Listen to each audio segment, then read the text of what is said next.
Halo, selamat siang pemirsa. Saya Reza Helmi. Inilah seputar iNews Siang. Pemirsa, libur Natal dan Tahun Baru, tempat wisata diserbu pengunjung. Ribuan pengunjung bahkan memadati wahana rekreasi di kawasan Ancol, Jakarta Utara. Pengunjung harus rela antri hingga 3 jam untuk naik satu wahana permainan saja.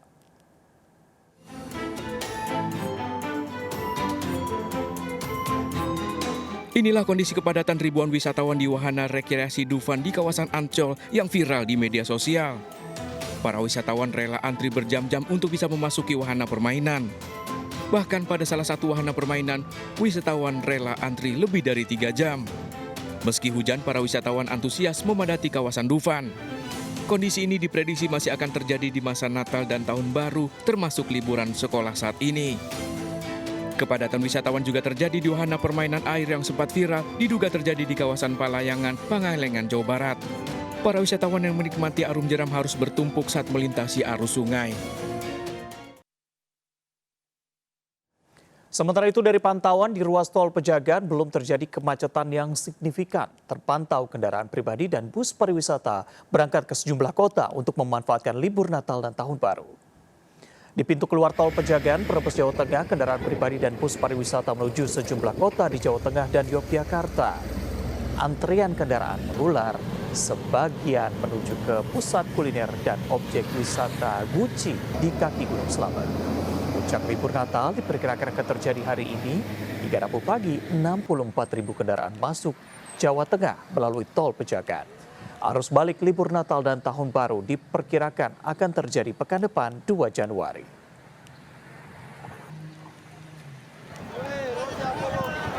Ribuan penumpang kapal laut tiba di Pelabuhan Nusantara, Kota Parepare, Sulawesi Selatan. Para penumpang mudik ke kampung halaman datang dari Nunukan, Kalimantan Timur dengan kapal motor Catelia Express. 15 kapal termasuk 4 kapal pelni berukuran besar untuk mengangkut ribuan penumpang selama libur Natal dan Tahun Baru. 5 hari terakhir, hampir 21.000 penumpang memadati Pelabuhan Parepare.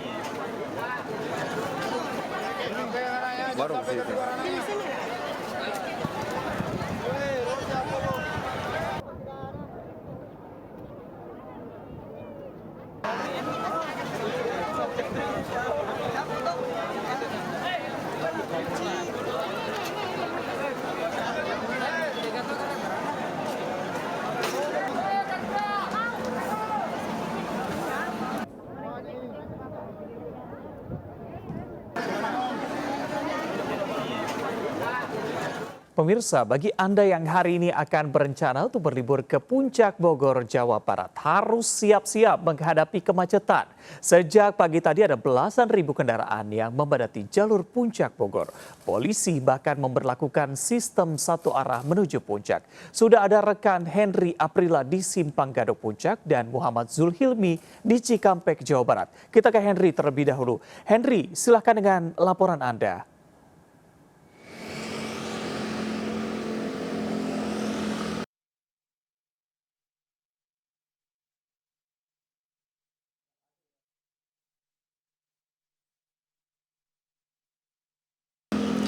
Baik Reza, kalau untuk kondisi terkini ini memasuki libur Natal dan juga Tahun Baru 2024-2025 di mana di tempat kami melaporkan saat ini yakni di Simpang Gadok Bogor, Jawa Barat terpantau pengendara yang hendak melaksanakan libur Natal dan juga Tahun Baru di wilayah Puncak sudah mulai berdatangan sejak tadi pagi, di mana pihak kepolisian sudah sempat menerapkan rekayasa lalu lintas yakni sistem ganjil genap dan juga rekayasa lalu lintas yakni one way atau sistem satu arah. Di mana untuk sistem ganjil genap sementara tadi sempat dilakukan tepat pada pukul 6 sampai dengan pukul 8 pagi hari waktu Indonesia Barat. Kemudian untuk para pengendara yang tidak sesuai platnya ini sementara diputar-balikan kemudian tepat pada pukul 8 sampai dengan pukul 10.00 waktu Indonesia Barat sempat dilakukan rekayasa lalu lintas yakni sistem one way atau satu arah. Kemudian untuk saat ini memang kondisinya lalu lintas yang terjadi di Simpang Gadok Jawa Barat sudah mulai normal atau diberlakukannya sistem dua arah sehingga untuk pengendara yang didominasi masuk ke dalam wilayah Puncak ini sendiri dari tol Jakarta menuju Puncak ini memang didominasi dengan kendaraan dengan plat B atau yang bisa dikatakan dengan kendaraan yang berasal dari Jakarta. Adapun juga himbauan yang disampaikan oleh pihak polisian yakni yang menyampaikan bahwa untuk para pengendara tetap memastikan kembali saldo e-tol Anda tercukupi, kemudian juga tetap memastikan kembali kondisi fisik Anda secara prima, dan tentunya juga tetap memastikan kembali kondisi kendaraan Anda juga secara prima dan juga baik.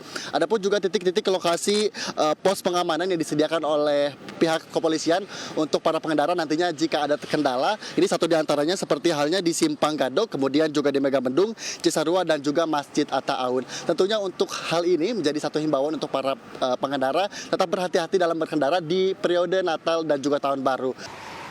Ya, Reza dan juga pemirsa, untuk saat ini situasi arus kendaraan di gerbang tol Cikampek Utama ini terpantau ramai lancar. Untuk dari arah Jakarta menuju ke Palimanan ini masih didominasi oleh kendaraan pribadi dan juga sejumlah bus. Namun untuk arah sebaliknya dari arah Palimanan menuju ke Jakarta ini lebih didominasi oleh kendaraan besar seperti truk dan juga kendaraan besar lainnya. Untuk update jumlah kendaraannya sendiri, pada pukul 9.30 kendaraan dari arah Jakarta menuju ke Palimanan ini tercatat sudah mencapai 14.085 kendaraan. Dan untuk kendaraan dari arah sebaliknya, Palimanan menuju Jakarta ini tercatat sudah sebanyak 3.884 kendaraan. Dan jumlah ini tentunya diprediksi akan terus meningkat pada sore hingga malam hari nanti. Namun sejatinya untuk puncak arus pada libur Natal dan juga Tahun Baru di gerbang tol Cikampek Utama ini telah terjadi pada 21 Desember 2024 yang lalu, di mana untuk kendaraan dari arah Jakarta menuju ke Palimanan ini telah mencapai 50.150 kendaraan. Sementara itu untuk arah sebaliknya dari Palimanan menuju ke Jakarta ini terjadi puncaknya pada 22 Desember 2024 yakni mencapai 37.208 kendaraan. Dan bagi Anda yang ingin melakukan perjalanan melewati gerbang tol Cikampek Utama ini terus diimbau untuk tetap waspada, untuk tetap mempersiapkan fisik Anda, mobil Anda, dan juga pastikan saldo e-tol Anda tercukupi. Demikian, Reza.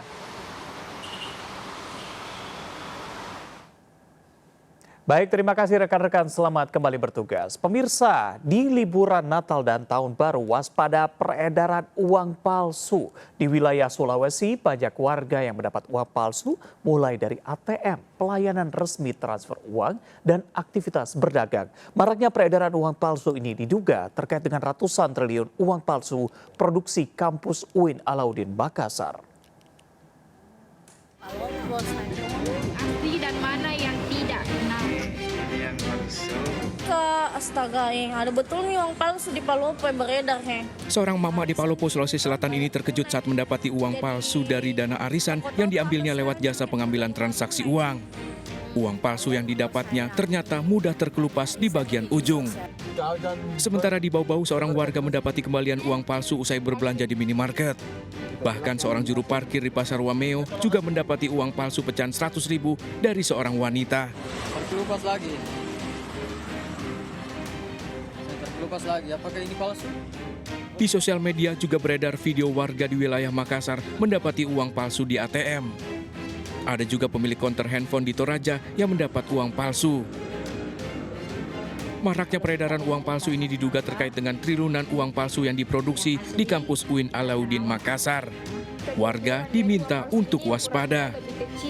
Terlebih, uang palsu yang diproduksi di kampus UIN sangat sulit dibedakan dengan uang asli. Selain dideteksi dengan metode 3D, dilihat, diraba, dan diterawang, juga harus menggunakan alat bantu lampu ultraviolet hingga hasil cetakan bisa memantulkan cahaya terang. Tim kontributor melaporkan. Pemirsa, libur Natal dimanfaatkan warga untuk mudik ke kampung halaman. Sejak pagi ribuan penumpang memadati stasiun Pasar Senen Jakarta Pusat. Sudah ada Jen Cahyani di stasiun Senen Jakarta Pusat. Jen, silakan dengan laporan Anda. Baik, Reza dan juga pemirsa, ya di PT KAI Daob 1 Jakarta sendiri pada periode libur Natal dan Tahun Baru yakni dari 19 Desember 2024 hingga 5 Januari 2025 ini sudah menyediakan tiket atau kursi sejumlah 821.000 tiket untuk keberangkatan dari PT KAI Daob 1 Jakarta. Dan yang tersisa tiketnya masih ada sekitar 40% yang masih diperjualbelikan untuk para calon penumpang yang ingin melakukan perjalanan jarak jauh dengan menggunakan moda transportasi kereta api. Dan dengan total perjalanan pada periode Nataru kali ini ada 1.500 perjalanan, dan dengan kereta api tambahan ini total ada 306 kereta api tambahan, yakni dengan rata-rata 17 kereta api tambahan per harinya. Dan untuk pergerakan penumpang sendiri pada periode Natal dan Tahun Baru di Daop 1 Jakarta dari stasiun Gambir, stasiun Pasar Senen dan beberapa stasiun lainnya ini mencapai hampir 1 juta pergerakan penumpang yang melakukan liburan menggunakan moda transportasi kereta api. Dan tujuan favorit sendiri dari stasiun Pasar Senen, stasiun Gambir, ini tujuan favorit banyak dari para calon penumpang yang melakukan perjalanan dengan tujuan Yogyakarta, Surabaya, Solo, kemudian untuk ke Purworejo. Dan dari PT KAI sendiri mengimbau untuk para calon penumpang tetap berhati-hati dan juga melakukan pembelian tiket secara resmi agar tidak terjadi hal yang tidak diinginkan. Demikian Reza.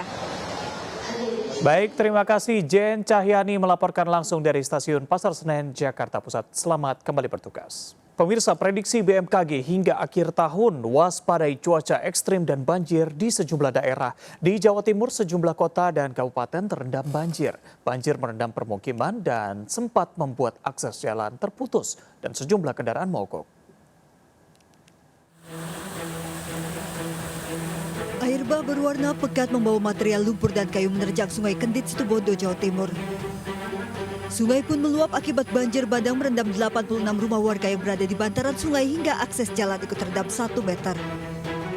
Sejumlah fasilitas umum rusak meski tidak ada korban, kerugian ditaksir ratusan juta rupiah. Jadi untuk saat ini dari tim BPBD masih melakukan pendataan di asesmen untuk rumah yang kemasukan banjir bandang. Hujan deras yang mengguyur Pamekasan, Jawa Timur membuat sejumlah wilayah terendam banjir. Hektaran sawah warga tergenang dan banjir juga memutus akses jalan. Sementara banjir juga mengakibatkan kendaraan yang nekat melintas mogok. Ratusan kendaraan terjebak macet panjang hingga 10 km di jalur Sidoarjo, Surabaya, Jawa Timur Selasa malam. Bahkan Jalan Raya Juanda yang menjadi akses utama menuju Bandara Juanda dan sebaliknya tergenang banjir setengah meter. Banjir kali ini lebih tinggi dari biasanya akibat hujan deras selama 4 jam. Tim kontributor iNews melaporkan. Sementara itu di Wajo dan Pangkep, Sulawesi Selatan, akibat hujan deras sungai meluap. Ribuan rumah terendam banjir 1,5 meter. Ratusan warga terisolir menanti bantuan.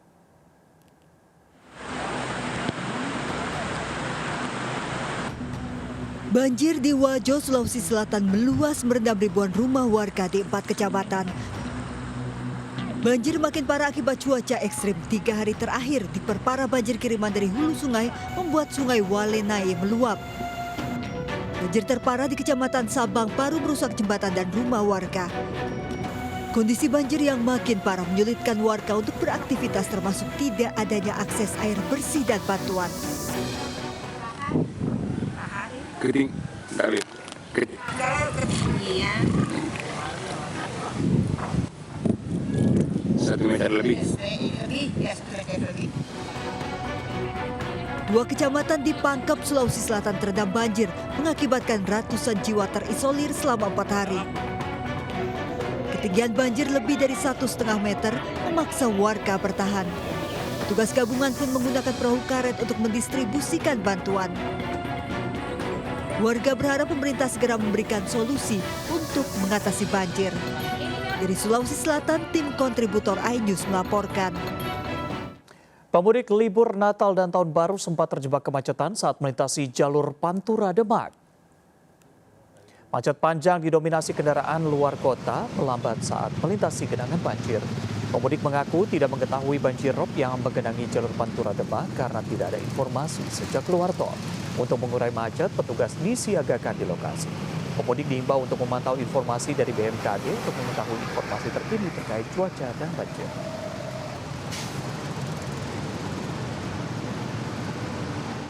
Gunung Raung di perbatasan Kabupaten Banyuwangi, Bondowoso, dan Jember, Jawa Timur erupsi mengeluarkan kolom abu 2.000 meter dari puncak gunung. Gunung Raung Selasa kemarin 5 kali mengalami erupsi susulan, salah satunya mengeluarkan kolom abu dengan ketinggian 2.000 meter dari puncak gunung. Sebanyak 20 pendaki asal Jakarta, Surabaya, dan Bandung yang melakukan pendakian diminta turun oleh petugas demi menjaga keselamatan. Akibat letusan Gunung Raung, abu vulkanik mengguyur sejumlah kecamatan, diantaranya Sumberwaringin, Sukosari, Tapen, dan Telogosari. Saat ini Gunung Raung masih berada pada level status 2 waspada dengan rekomendasi masyarakat dan pengunjung wisatawan tidak mendekati pusat erupsi di puncak dengan radius hingga 3 km. Gunung Raung. Gara-gara cairan kimia tumpah, ratusan pengendara terluka akibat terjatuh. Korban melaporkan kerugian yang mereka alami. Pengendara mengeluhkan gatal dan panas di kulit saat terciprat cairan yang tumpah dari truk tangki di Jalan Raya Nasional Padarang, Cikalong Wetan, Kabupaten Bandung. Kendaraan warga pun banyak yang rusak dan korosi, bahkan sebagian besar mogok. Sementara warga sekitar mengeluhkan bau menyengat hingga mual. Cairan kimia diduga limbah bahan berbahaya dan beracun.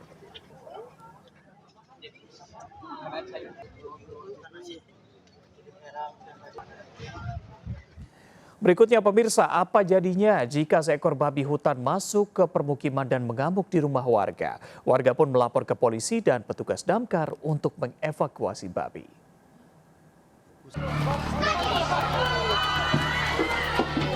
Babi hutan masuk ke rumah warga di Kelurahan Bumi Ayu, Kecamatan Selebar, Kota Bengkulu. Babi berukuran besar mengamuk, sempat merusak perabotan. Warga ketakutan memanggil petugas rescue damkar, mengepung babi agar tak melukai warga, pintu pagar ditutup.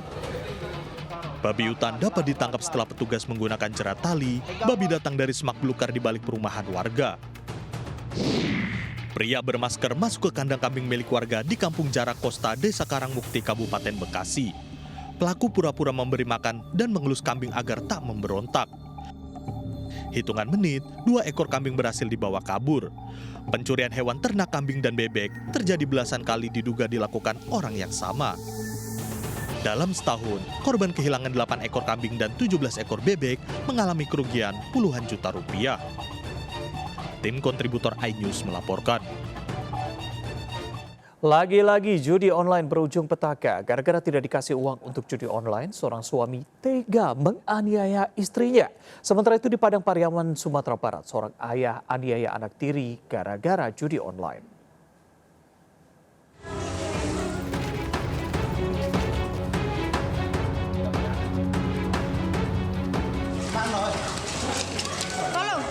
Deswanit wanita 26 tahun dilarikan ke IGD rumah sakit dengan luka di punggung. Korban dianiaya oleh suaminya, Rangga Saputra, 33 tahun. Ironis pemicunya hanya karena masalah sepele. Pelaku kesal pada korban lantaran tak diberi uang untuk bermain judi online. Luka parah di punggung mengakibatkan korban harus dirujuk ke rumah sakit di Palembang dan terancam mengalami kelumpuhan. Hasil tes urin pelaku yang kecanduan judi online positif menggunakan sabu. Pelaku bakal dijerat Undang-Undang Kekerasan dalam Rumah Tangga, terancam 10 tahun penjara. Di Padang Pariaman, Sumatera Barat, polisi menangkap pelaku penganiayaan balita 2 tahun di Parit Malintang, Kecamatan 6 Lingkung. Pelaku melampiaskan kemarahan setelah kesal kalah bermain judi online. Akibat penganiayaan, korban mengalami luka parah dilarikan ke RSUD Padang Pariaman. Lagi-lagi polisi menemukan pelaku juga kecanduan sabu. Pelaku merupakan residivis kasus narkoba, baru menikah dengan ibu korban 1 bulan. Tim kontributor melaporkan. Misa Natal umat Kristiani hari ini berlangsung hikmat. Ribuan jemaat memadati Gereja Katedral dan Immanuel di Jakarta. Sudah ada rekan Elsa Casey dan juga Syahreza Zanski. Kita pertama ke Elsie terlebih dahulu. Elsie, silakan laporan Anda dari Katedral Jakarta. Ya, Reza dan juga pemirsa, Natal 2024 dilaksanakan dengan meriah di Gereja Katedral Jakarta. Gereja Katedral mengadakan sebanyak 3 kali misa. Misa pertama dilaksanakan pada pukul 8.30 waktu Indonesia bagian Barat, kemudian misa kedua dilaksanakan pada pukul 11, dan misa ketiga pada pukul 17 waktu Indonesia bagian Barat. Adapun misa pertama, yang ini misa pada pukul 8.30, dipimpin langsung oleh Uskup Kardinal Ignatius Suharyo, dan dalam pesan Natalnya ia menyampaikan bahwa Natal Natal merupakan momen untuk berbagi kepada sesama. Yang unik dan juga spesial akan ada perayaan di mana ada Santa Claus dan juga drama untuk anak-anak kecil, di mana drama tersebut menceritakan kelahiran Yesus Kristus di Bethlehem. Usai dari drama tersebut akan ada pembagian hadiah oleh Santa Claus, yakni sebanyak 500 hadiah akan dibagikan bagi anak-anak kecil dan juga mereka yang membutuhkan. Untuk mengetahui seperti apa situasi Natal di Gereja Immanuel Jakarta, kita sudah terhubung dengan rekan Syahreza. Silakan dengan laporan Anda. Benar sekali, hari ini Gereja Immanuel Jakarta menggelar ibadah Natal 2024, di mana jemaah dari pantauan kami sudah mulai datang pada pukul 7 pagi waktu Indonesia Barat. Kami juga melihat ada beberapa sesi keamanan yang begitu dijaga. Kami melihat ada beberapa aparat TNI dan juga Polri yang senantiasa mengawal ibadah untuk bisa lebih aman pada kali ini. Dan hari ini ada beberapa sesi ibadah di gereja kali ini, di mana hari ini mengangkat tema Kristus datang, aku mendekat. Gereja Immanuel ini sejatinya tidak hanya hari ini menggelar ibadah, ada lagi pada tanggal 26 hingga 27 Desember 2024, di mana Gereja Immanuel sendiri ini mengajak umat untuk merayakan Natal dengan penuh sukacita dan kesederhanaan sesuai makna kelahiran daripada Kristus begitu. Sementara itu Reza kembali ke studio. Baik, terima kasih Syahreza Zanski, dan sebelumnya ada Elsa Keshi melaporkan dari Jakarta. Pemirsa, bagi Anda yang pergi liburan, jangan lupa untuk mengunci rumah Anda agar tetap aman. Ada seorang pria yang merampok toko emas di Banyumas, Jawa Tengah. 26 kalung emas total hampir 3 ons raib dibawa pelaku. Perampokan bersenjata api juga terjadi di Kepahyang, Bengkulu.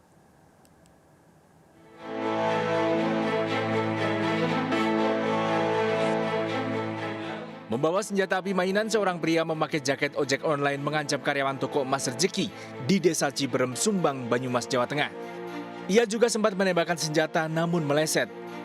Melihat karyawan toko lari ketakutan, pria ini leluasa mengambil perhiasan dari etalase lalu kabur. 26 kalung emas total seberat 279 gram raib dibawa kabur pelaku. Setelah 3 hari pengejaran, pria ini ditangkap di tempat persembunyiannya di Surabaya, Jawa Timur. Kepada polisi, pelaku mengaku merampok toko emas karena kesulitan biaya untuk pernikahan. Pada saat kami menangkap pelaku, kami lakukan penggeledahan. Kami mengamankan barang bukti antara lain 1 unit airgun, 1 kotak peluru Gotri, 1 unit SPM merek KWS. Ini kami ada pada saat penelusuran, ya, bukan pada saat penangkapan. Dan ada 15 untai kalung emas. Perampokan bersenjata api juga terjadi di Kepahyang, Bengkulu. 3 pria membobol toko kelontong. Salah satu pelaku mengancam pemilik toko sambil melepas tembakan. Warga sekitar mendengar suara letusan senjata, beramai-ramai mengeroyok dan menangkap para pelaku. Dari pemeriksaan polisi, ketiga pelaku kerap melakukan kejahatan di wilayah Kepahyang, Rejang Lebong hingga Lubuk Linggau. Tim kontributor iNews melaporkan. Belum juga resmi dijalankan, program makan bergizi gratis jadi sorotan. Sebuah unggahan di media sosial, rapat di sekolah membahas biaya pembelian wadah makanan bergizi gratis ramai dibicarakan warganet.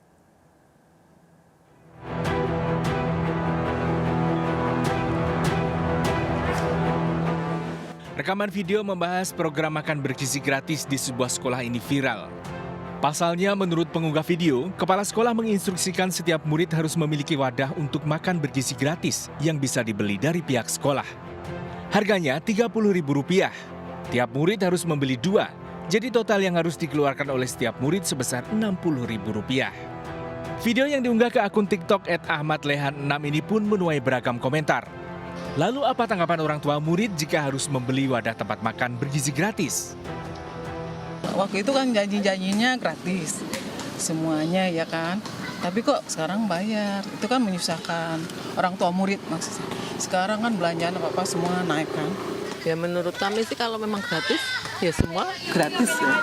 Karena itu mungkin jatah dari pemerintah, ada alokasi untuk namanya aja makan siang gratis. Kalau memang harus ada, itu harus kan ada biaya di sekolah gitu. Jadi murid itu ya tinggal terima aja, jadi nggak perlu kita harus mengeluarkan uang. Tidak hanya soal wadah makanan, pemberian susu yang diganti dengan telur ayam juga jadi pembicaraan warganet. Menurut Kepala Badan Gizi Nasional, susu hanya diberikan di daerah sentra-sentra produksi susu.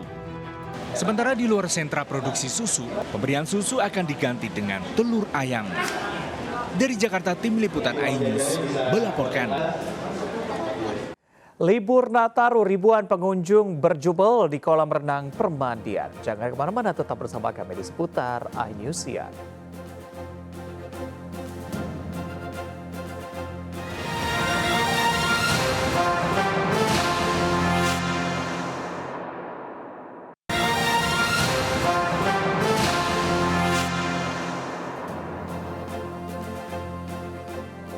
Pemirsa, bagi Anda yang belum memiliki ide liburan Natal dan Tahun Baru, mungkin Anda bisa mencoba wisata jelajah desa menggunakan mobil jadul di Bantul, Yogyakarta. Atau berfoto dengan latar bunga sakura dengan kimono di Kuningan, Jawa Barat.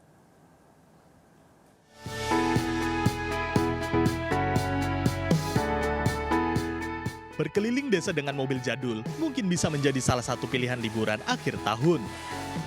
Dimulai dari kawasan Dambendung Tegal yang memiliki pemandangan air terjun. Anda juga akan dibawa berkeliling kawasan pedesaan dengan suasana pemandangan perkampungan warga dan sawah menggunakan mobil pejabat kecamatan pada era tahun 70-80-an. Anda juga akan dibawa mengunjungi rumah para pengrajin batik maupun sentra UMKM. Satu mobil jadul ini bisa diisi hingga 4 wisatawan dengan biaya mulai dari Rp400.000. Ingin menggunakan kimono sambil melihat bunga sakura? Tak perlu jauh-jauh ke Jepang. Di kaki Gunung Ciremai Kuningan, ada taman sakura yang bisa Anda kunjungi. Tak hanya kimono dan sakura, ada juga boneka kerajaan Jepang, lampion, dan beberapa ruangan dengan desain ala kekaisaran Jepang yang bisa digunakan untuk spot foto. Tim kontributor iNews melaporkan. Sementara itu, ribuan pengunjung memadati kolam Permandian di Tegal, Jawa Tengah. Selama libur Natal dan Tahun Baru, jumlah pengunjung melonjak hingga 5.000 orang per harinya. Terlebih, harga tiket yang terjangkau hanya Rp10.000 per orang.